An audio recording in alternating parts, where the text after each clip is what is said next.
life and career is that of Sister Rosetta Tharpe, who was born Rosetta Newman in 1915 in Cotton Plant, Arkansas. She's originally a gospel singer.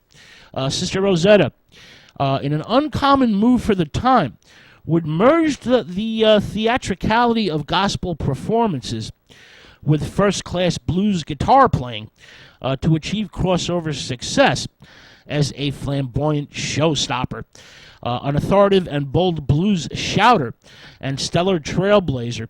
Tharpe would sadly be forced to abandon her secular recording activities. She was forced to give up the blues. Many consider her the godmother of rock and roll. Now, Tharpe's mother, Katie Bell Newman, was a singer and evangelist who would tour all over the country, singing and performing gospel music in extended revival meetings. Little Rosetta would become part of this touring church known as the Touring Church of God in Christ at a very young age, performing on stage as early as 6 years old. At age 19, Tharpe marries a preacher and changes her stage name from Newman to Sharp. The marriage to Tharpe, excuse me. The marriage does not last, but the stage name does.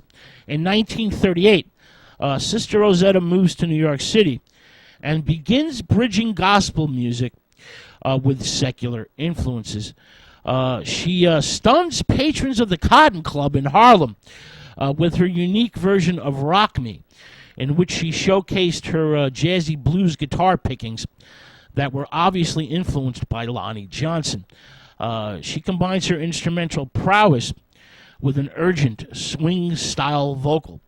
In the New York City nightclubs, Tharpe sings holy hymns combined with the rhythm and beat of the, less sacred blues genre.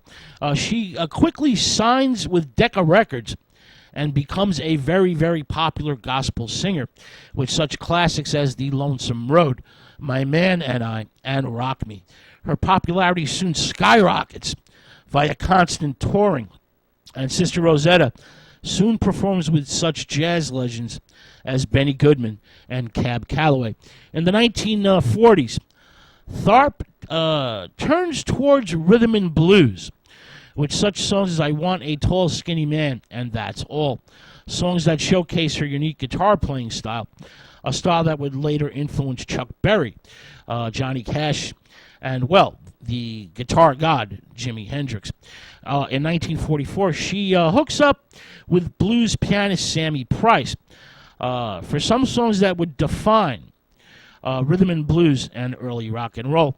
Tunes like Strange Things Happen Every Day and Two Little Fishes and Five Loaves of Bread. These great songs combine gospel music with jazzy rhythm and blues sounds. Sadly, the congregation at the Touring Church of God in Christ offers Sister Rosetta an ultimatum: sacred music or devil music. Which one will it be?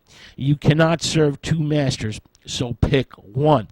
Rosetta decides to stick with gospel and tours with her mother. They sing together at the Sanctified Touring Church. Tharpe, nonetheless, manages to score some unusual crossover hits, like Shout, Sister Shout, and That's All, songs that cross over from gospel to the rhythm and blues charts. Her repertoire remained religious, but sometimes would take her subject matter. Tharpe would take her subject matter into more secular directions. After having proved to everyone that Sisters of God can be tough, outspoken, as well as play a killer guitar, Rosetta moves to Philly in 1957 and entered a low-key period of semi-retirement during the 1960s. In the late 1960s, she joined Muddy Waters on stage and decides to join him on tour in 1970 in Europe, where Rosetta was sadly plagued with diabetes, suffering a stroke, which ended her comeback. A second stroke at the age of 58 would send Sister Rosetta Tharpe to her heavenly reward. This happens in 1972. I have little doubt that she's rocking in heaven, singing and playing for the angels and saints. Now, as the 1940s drew to a close and the 1950s begin to blossom,